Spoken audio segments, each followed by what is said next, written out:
I'm a robot vacuum cleaner, so yeah, I got one gig. I suck up dirt, so pardon my inferiority complex about Geico, who does so much more. Like, not only could they save their customers money on car insurance, but they got fast and friendly claim service too, and an award-winning mobile app. Plus access to licensed agents 24/7. Who am I kidding? I can't even do corners. Uh-oh, choking hazard. Popcorn kernels. Geico. Expect great savings and a whole lot more. Pardon the interruption, but I'm Mike Wilbon and Tony. LeBron James gave my son his wristband after last night's win. He's going to treasure that forever. I'm Tony Kornheiser.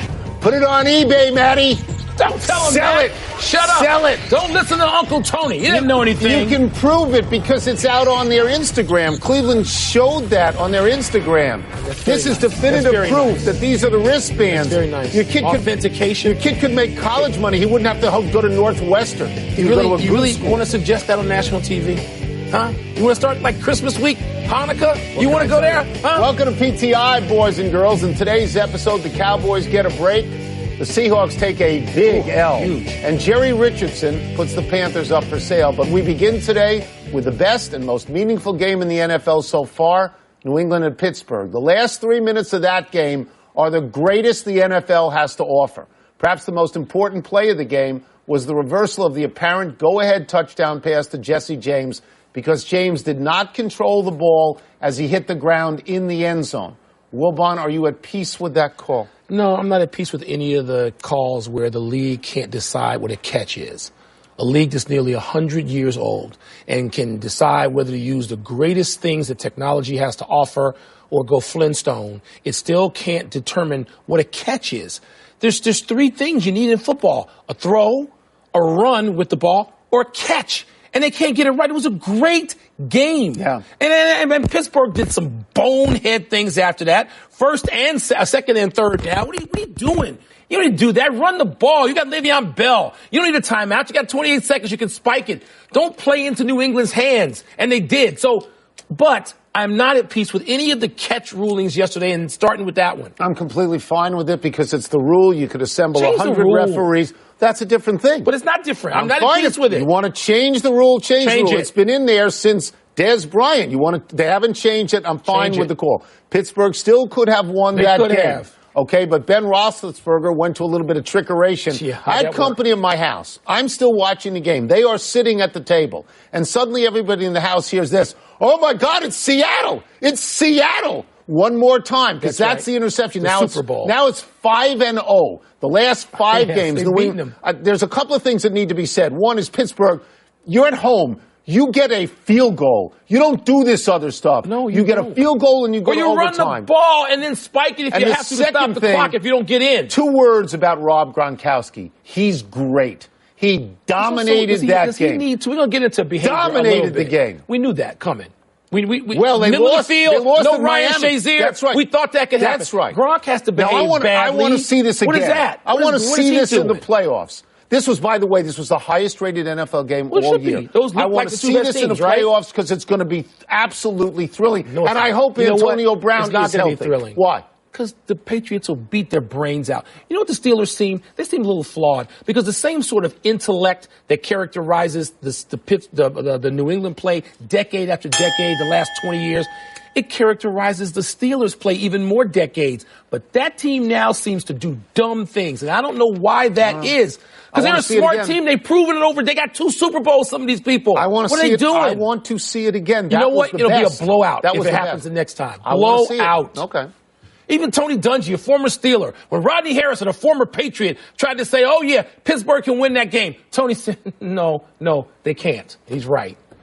There's so much NFL drama to get to, like in Oakland, where the Raiders might have lost a game on a first down mark determined by a folded index card. Unable, apparently, to determine whether the nose of the ball actually reached the yard marker, referee Gene Steratore resorted to what the NFL calls now a legal but very unusual method of marking a ball. Tony, did that cost the Raiders the game, or did your boy Derek Carr do that a few minutes later? Yeah, I'll get to Derek Carr. I want to start with the index card. It did not cost them the game. This is not science. This is an approximation. Doesn't matter how many cameras are out there. It's sort of guesswork as to where the spot goes. the ball's big and it's fat, and you don't know exactly where it goes. There was space. You know, the camera showed me that at home. No. There was space. You know, I between the ball and the marker. That's short of the line to gain. This is Gene Sterator's Academy Award-winning moment. I don't want him to have a moment. You know what he should have done? He shouldn't have had an index card. He should have had a $20 bill, and when he was done, he should have put it in Jack Del Rio's pocket as a payoff for costing him. He don't know. Derek Carr's play cost them the game. They had time. There's 5 minutes left. They were there. They're going to win the game. They're going to win the game. They're going to make me 15-1 in the confidence pool this week, atop the leaderboard. Money. Instead, a play that now every high school quarterback ought to know. Listen. I know we've done this maybe when you were a freshman and a sophomore, but you can no longer toss the ball at the pylon right. and have it go out of the end zone and have it. It's an idiot play. Right. It's even dumber. Roethlisberger may be my favorite quarterback in the league. I love Ben. But you didn't like that play. I didn't like his play. Throwing that pass. And then Carr, and this play's too dumb. Yeah. Carr's play is inexplicably stupid because you're watching it 2 and 3 times a week. What is he doing? They're the most disappointing team in the AFC. Once again. No, they are. Well, no, you usually think it's the Chargers or something like that. But to go back to the spot of the ball, it's not an exact science. You have to live with it. Don't it's use an approximation. Seriously? It's approximation. What are they, the Flintstones? No, it's not the Flintstones. No, the high-tech it's league. An approximation. Pull out you're going to have a grid on the entire... You want to double... Why would you want to triple it and fold it over? Make it thicker. So you can make them miss the first down by even more. Last week, we were all ready to count out the Philadelphia Eagles when they lost Carson Wentz. 7, yesterday, 8, 9, 10. Nick Foles threw 4 touchdown passes, and the Eagles, as usual, went over 30 points. Now, granted, they were playing the helpless New York Giants, and they never broke away. But, Wilbon, did Nick Foles' performance lead you to believe that the Eagles should not be counted out? What am I doing right now? You're counting out. You want to count him out? Arthur Mercante. You want to count him out? 7, 8, 9. He was a starter in the league for that team. I like to be antagonistic sometimes, particularly toward I-95 teams. Foles is good. I never understood why they got rid of him. And then it worked out again because they got Carson Wentz. Yeah. Foles is good. Foles may be the best backup in the league. Now that Garoppolo's not a backup anymore. Right. Foles may be that. But this is the Giants. So Foles did exactly what he and the Eagles needed to do. They were fine. They won a game against a homecoming opponent. But it is still a homecoming opponent. So he's got to do that against somebody else before I declare them in the Super Bowl. That's fine. But here's the notion that I want to present to you.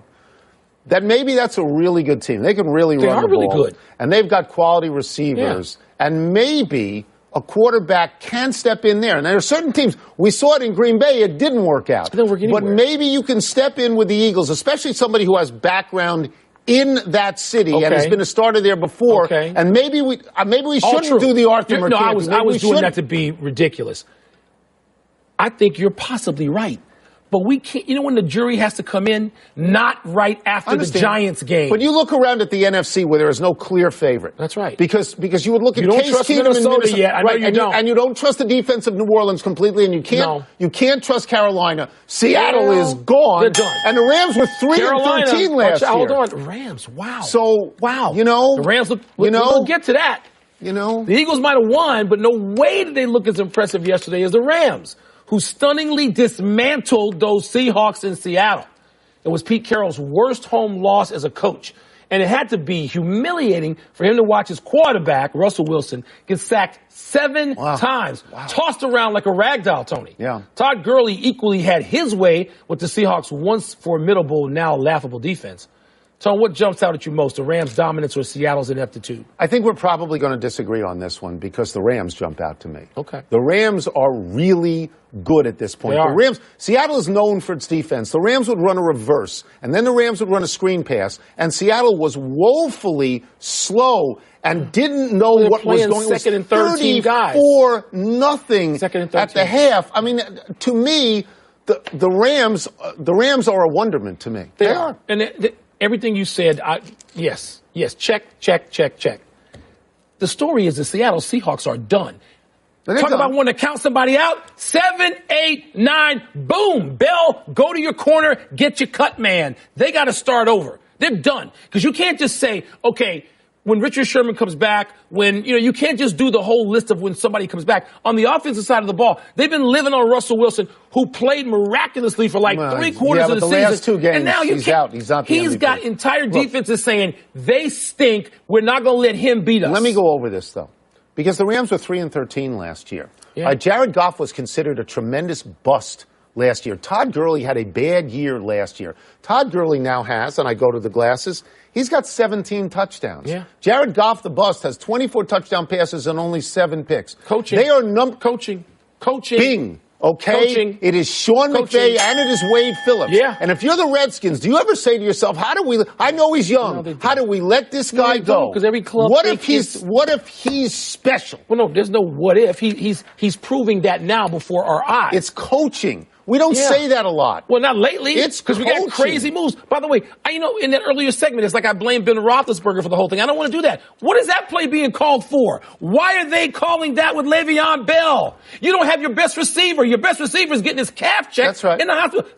We love Mike Tomlin, do we not? We do. Is that not coaching somewhere? Offensive coordinator, Haley, whoever. Unless that came from the quarterback himself and said, let's go. I can't believe it did. After the publication of an article in Sports Illustrated detailing questionable behavior, which resulted in multiple secret payments to employees, Jerry Richardson announced last night he would sell the Carolina Panthers after this season concludes. Wilbon, what does this mean for the team and the league? Tony, I don't know. I'm not looking big picture here. I'm looking smaller picture. This reminds me of the clown out at the Clippers a few years ago that had to be bumped aside. Donald Sterling. This reminds me of that, even if it's not as severe as that. It's spectacularly crash landed as that. There are elements of it. And I don't know what it means. It means that he's going to make $2 billion because he bought it for $200 million. He's going to sell it for $2 billion. So I don't care about that. And the league's going to have another owner in March right now, so I don't care about them. I'm thinking about the employees who had to endure whatever they had to endure. I'm wondering what exactly it is he said of a racial nature that would cause a scout to successfully get money, sue him, and win. And there's elements here where you go, really? I mean, Jerry Richardson, like how long did people know about behavior that should have been checked? So the first thing I thought of about this was I did think of Adam Silver and Donald Sterling, and I thought that in this particular case, the league stepped right in. Because who does the league want to be an owner? A former player. Of course they want a former player to be an owner. Yeah. And I believe, and I will bet this, that they went to Jerry Richardson very quickly and said, we're going to let you walk out of here. And we're going to let you make money on this deal, but you have to walk now because we absolutely cannot have this. In terms of what it means to the league, they bring in another owner, they're fine. Maybe Michael Jordan sells the basketball team, buys the football team. I don't know. In terms of what it means to the team, it doesn't mean as much as if Cam Newton has a good day. I mean, owners actually hurt teams more than they help teams because they think they know more than everybody. There was an emotional nature. When Cam Newton had to answer that for the second time, they said, hold on. I'm being presented with things here, asking questions that I can't. I don't know anything about. And I thought he handled that so well. I don't know anything. By the way, you mentioned the ex-player part of this, George Halas, and this guy. They're the only two, right? That's what you want. Two people in the history of the NFL. Let's take a break. Coming up, can the Packers put their loss on the return of Aaron Rodgers? And is it too soon to say the 49ers have found their franchise quarterback? So you're convinced that Roethlisberger pass was called by the sideline? I don't know. What? I'm just saying if it was, I don't want to put the blame on Ben if he didn't do it. Well, it sounded like you said I just said I don't want to. Pardon the Interruption is presented by Captain Morgan. Holiday like a captain. Please drink responsibly. Part of Happy Hour. And in part by Verizon. Best gifts on the best network. Help protect what matters with the ADT Safer, Smarter New Year's sales event. For a limited time, get an ADT Security Starter Kit. Everything you need to get started with ADT Pulse, including a security panel, keypad, a motion sensor, and 2 entry sensors. Plus, there's an indoor camera and key fob all professionally installed for only $49. It's a $599 savings that comes with the warm, confident feeling of safety at home. Requires 36-month monitoring contract, QSP, and Easy Pay. Activation and early termination fees may apply. Certain markets excluded. Licenses available at ADT.com. Florida EF 0001121. Louisiana F1639. Visit ADT.com/podcast. Hurry. This special offer now ends 1/21. Welcome back to Pardon the Interruption. Presented by Captain Morgan. Part of Happy Hour.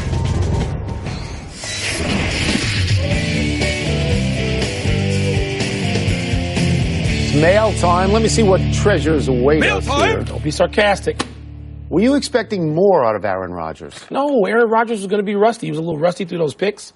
But he also had his team in position with a nice slant pass completion, I think inside the 30-yard line, with time left to tie the game. And they're at Carolina, a better team than them, on the road against a team with the same incentive, get to the playoffs. And so Aaron Rodgers had his team in position to go to overtime. What more do you want from Aaron Rodgers? Receiver dropped the ball. Receiver dropped the ball. Look, we talked about this before. It's a great fairy tale story.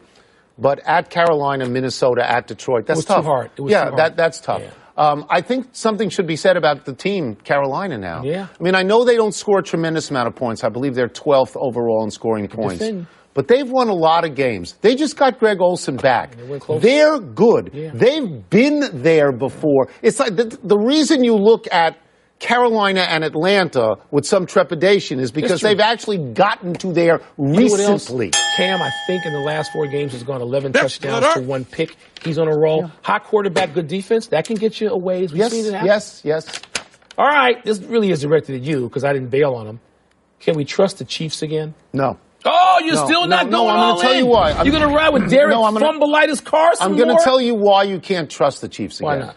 Because the middle of their season was truly terrible. And it wasn't 1 or 2 games.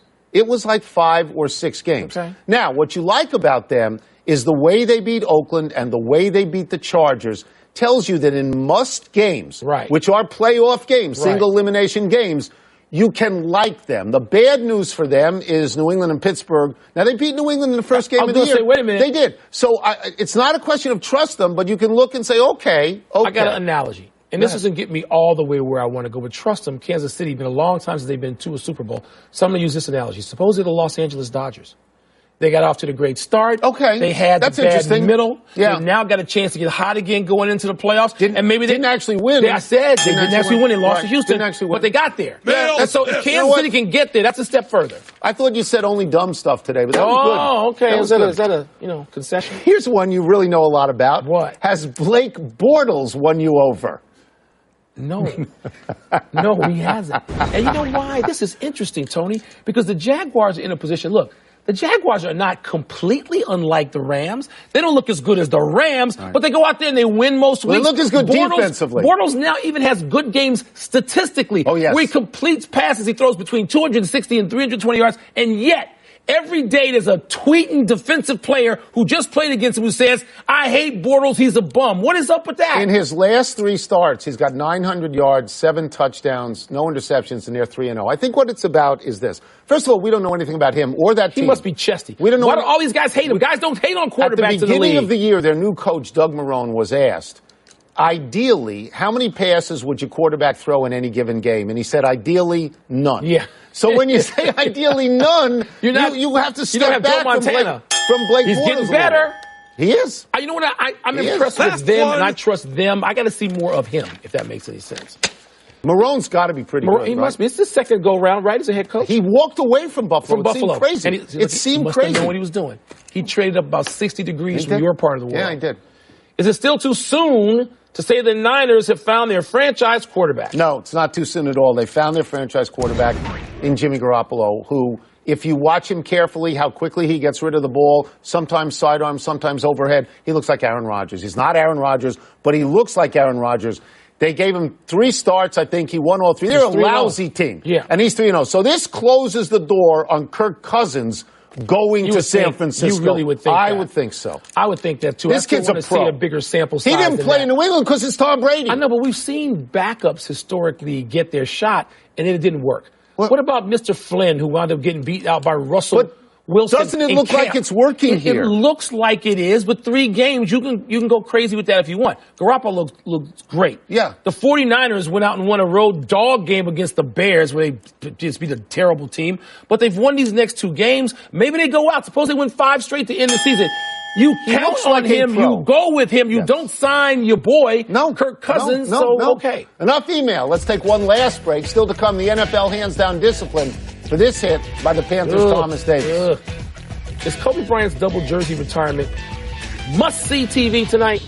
Do you think he should have 2 jerseys retired? I think really? You should have one. And I'd like to ask Kobe which one. How about if you added 8 and 24 and got 32, how about 16? part in the interruption is presented by Captain Morgan. Holiday like a captain. Please drink responsibly. Part of Happy Hour. Happy time, people. Happy 71st birthday, Steven Spielberg, the great American director. Spielberg has been nominated for 7 Best Director Oscars, winning for Schindler's List and Saving Private Ryan. His newest movie, The Post, about the publication of the Pentagon Papers, opens wide this week with Tom Hanks and Meryl Streep, who've been nominated about 1,000 times themselves. Wilbon, your favorite Spielberg movie? Raiders of the Lost Ark, Color Purple, Saving Private Ryan. And there's 10 more I love, at least. Close Encounters is actually mine. You like the Post movie you saw? Yes, I like that a lot. Okay. Happy anniversary, Ezekiel Elliott. On this day last year, you celebrated a Cowboys touchdown by jumping into a giant Salvation Army kettle. Now, that was a light and good moment. A lot lighter and a lot better than the behavior that led to his recent 6-game suspension. Elliott is eligible to return this week. Cowboys are 8-6. Each of their last 2 remaining games is a playoff elimination game for them. Home against Seattle, at Philly. I hope the league suspends Juju Smith-Schuster for his celebration yesterday. It was in such poor taste. What hideous, idiotic behavior. Speaking of suspensions, happy trails, Thomas Davis. The Panthers linebacker was suspended 2 games for this helmet-to-helmet blindside block that gave Green Bay's Devontae Adams a concussion. Davis apologized to Adams on Twitter. That wasn't good enough for the NFL. Just last month, Davis was fined almost $50,000 for an illegal hit on a Bucs receiver. Wilbon, did Davis deserve 2 games here? Tony, I don't know, but I thought he looked contrite. I thought he looked emotionally shaken on the sideline. You're trying to assess those things not being there, but I thought that showed some contrition. I know you feel this too. There's an upheaval, obviously, at ESPN, and John Skipper has left. He's been very, very good to this show, and we wish him the very, very Absolutely, best. Tony. I do feel that was depressing, really. Seeing the announcement, I feel his support, his championing this show, and something more newly for me that I've been involved with, a lot of us, the Undefeated. These are important things to us, and he has been there for us for a long time. Let's go to the big finish. The Browns are now 0-14, but they get the Bears. Your thoughts? You know my fears. I told you this for 4 weeks, the Browns are going to get a win. Andrew Luck's going to return to Indy this week, start throwing, hope to avoid another surgery. Dr. TK? Yeah, I fear another surgery, anything but another surgery. He's got to get back out there. He's got to, Isaiah Thomas targeting his Cavs debut in early January. Is that a big deal? Enormous deal. You're going to add him to the roster of the Cleveland Cavaliers. They look good now. Drop LeBron, another weapon out there. They look good now. Brad Shepard reports that Vince McMahon is looking at bringing back the XFL. You in favor of that? No, it was not it was out there for a week and a half. The ratings tanked. It was spectacular for 2 weeks. No. That was it. Last one, Kobe Bryant is getting both jerseys retired tonight. Shouldn't it be just one? Look, I'm in favor of retiring whatever Kobe wants, but I'm the number 8 guy. What about you?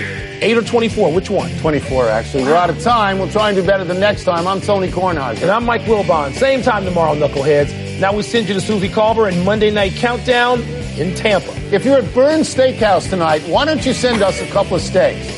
Porterhouse bone-in. Thank you. Not at Burns. What are you talking about?